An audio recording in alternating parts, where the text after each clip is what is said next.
Salut, avec la suite de cette 32e journée qui a commencé par le match nul concédé à domicile par Lille contre le Havre, ce qui donne cette situation assez ubuesque de voir que dans les clubs européens, évidemment Lyon, Rennes mis à part, puisque comme vous le voyez, il fait jour et que je fais cette vidéo avant le Lyon-Rennes de soir, mais avant ce match-là, il n'y a qu'une seule équipe engagée sur les places européennes qui a gagné, c'est Monaco, et encore dans les arrêts de jeu à Metz.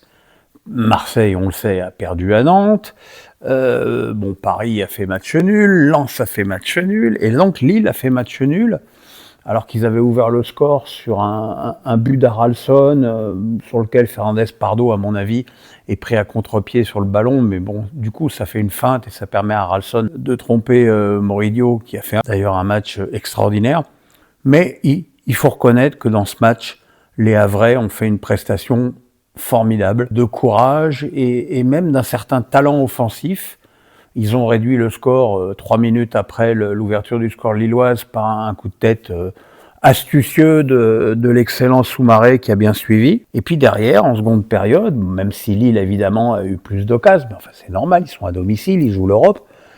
Les Havrais ont répondu quasiment coup pour coup. À l'arrivée, ça donne un match nul tout à fait mérité pour des Normands qui prennent un point très important dans la course au maintien, voire au classement. Et pour Lille, je vais être un petit peu désagréable, mais je trouve que des équipes engagées en Coupe d'Europe, Lille est celle qui a le moins bon effectif et qui finalement surperforme plutôt, pendant que d'autres, évidemment, sous-performe, suivez mon regard, et ce regard ne concerne pas que Marseille. Mais bon, Lille, tu t'aperçois qu'offensivement, s'il n'y a pas un tour de magie de Fernandez Pardo, c'est quand même très compliqué.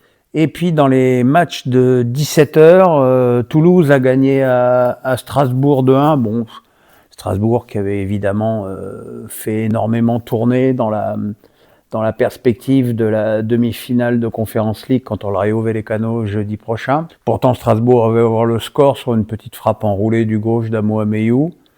Et puis, Metali a égalisé en force sur une mauvaise appréciation d'Oyedele. Mais bon, Ojedele n'a aucune qualité, aucune aptitude pour jouer arrière droit. Donc, un peu normal qu'il se fasse prendre dans son dos comme ça. Et puis la seconde période a été assez équilibrée, elle a basculé sur ce que les Strasbourgeois ont pu considérer comme une faute sur Enciso. Pour moi, c'est un bloc épaule contre épaule tout à fait légal et un très joli contre de l'intéressant Emerson qui trompe Penders. Ça fait une défaite assez anecdotique pour Strasbourg qui de toute façon finira 8e de ce championnat et qui va donc jouer sa saison contre le Rayo Vallecano. Malheureusement, très probablement sans Emmanuel Emega qui s'est à nouveau blessé derrière la cuisse sur une accélération en fin de match. Alors évidemment, est-ce que Barco sera là? Est-ce que Doué sera là? Panicelli, lui, de toute façon, n'est pas là. Emega n'est pas là. Beaucoup de matchs pour cette équipe de Strasbourg et probablement trop pour un effectif qui est, que beaucoup jugent pléthorique, mais qui est finalement qualitativement assez restreint. Donc voilà. Sinon, Auxerre l'a emporté 3-1. Le match très important, surtout avec la victoire de Nantes hier contre Marseille. Il fallait absolument que les Auxerrois marquent 3 points. Ils l'ont fait avec un doublé de Sékou Mara, comme quoi tout arrive, puisque Sékou Mara, il était à 0 but depuis le début de la saison. Là, il a fait un doublé. Sinayoko, qui a été formidable tout le match, a marqué le 3e but. Un match où on pourra aussi discuter les décisions arbitrales de M. Vatelier, qui a refusé un penalty aux Angevins et qui a expulsé Sbahi pour contestation, 2 cartons jaunes. Je trouve ça un peu exagéré. Mais bon, c'est un match formidablement important pour les Auxerrois qui vont donc maintenant jouer presque une finale contre Nice pour essayer de se sortir de cette place de barragiste. Et puis le 3e match, ça a été la promenade de santé d'un Paris FC décidément transformé par la présence de du coach Comboiré, puisqu'il ne faut pas l'appeler Antoine ni le tutoyer, mais coach Comboiré. 4-0 contre une équipe de Brest qui a totalement démissionné de toute façon de ce championnat, de façon même relativement scandaleuse, il faut dire ce qui est. Mais bon, les Parisiens ont marqué 2 buts par mi-temps, dont un doublé de Rudy Matondo, qui est le gros investissement du PFC dans ce mercato d'hiver et qui me semble être une riche idée, parce qu'évidemment, tu vas pouvoir construire bien et longtemps autour d'un garçon qui a autant de qualité. Alors, si en plus il met des buts, ça va commencer à être très compliqué pour les autres. Jebels a mis un but, tout arrive aussi, Mara, Goebbels, Amo Ameyou. C'était vraiment la journée des buteurs inhabituels. Et puis Coleocho qui a marqué un but, qui est lui aussi une bonne recrue de ce mercato d'hiver pour le PFC.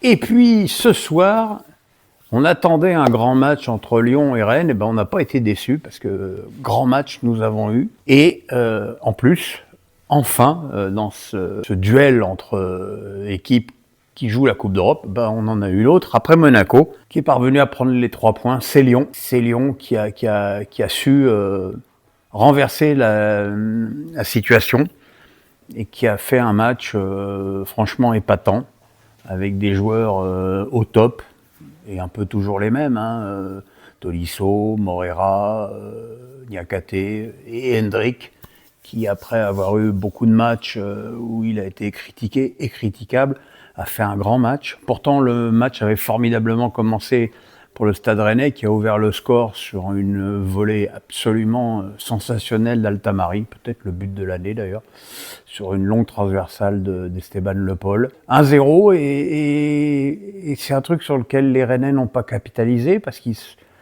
sont mis à être finalement beaucoup trop attentistes, et Lyon en a profité pour prendre l'ascendant très nettement au fil des minutes. L'égalisation, elle est venue d'un très joli coup de tête décroisé de Yaremchuk sur un centre de l'indispensable Tolisso. Puis Hendrick a envoyé Morera au but.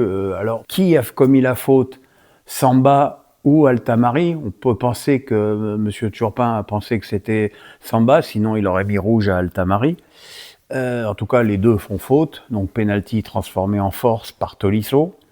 Début de deuxième période, Esteban Le Paul sur un centre d'Altamari et une bonne feinte au premier poteau d'Embolo égalise de nouveau. Et là, derrière, la puissance offensive et cette maîtrise des espaces de cette équipe de Lyon, qui est quand même formidablement coachée par Fonseca, a permis d'abord à Morera, sur un but où Seydou est vraiment très très mal placé, de redonner l'avantage avant qu'Hendrick, d'une frappe en force du droit, ne donne 2 buts d'avance à une équipe de Lyon. Alors, ce qui fait qu'au classement, Lyon n'est plus qu'à 4 points de Lens, qui est anecdotique, parce que finir 2e ou 3e, ça n'a pas une importance folle.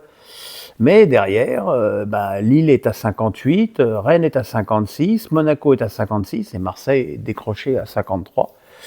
Donc j'ai l'impression quand même que les places commencent à être chères. Alors maintenant, il y a encore pas mal d'affrontements entre toutes ces équipes. Évidemment, comme elles sont 7, il y a forcément des matchs jusqu'au bout entre elles. Et je pense que cette fin de championnat, dans le haut comme dans le bas, elle va être passionnante. Voilà les amis, on se retrouve demain pour Face à Pierrot. Passez une bonne nuit, le pouce, la cloche, on s'abonne. Bisous.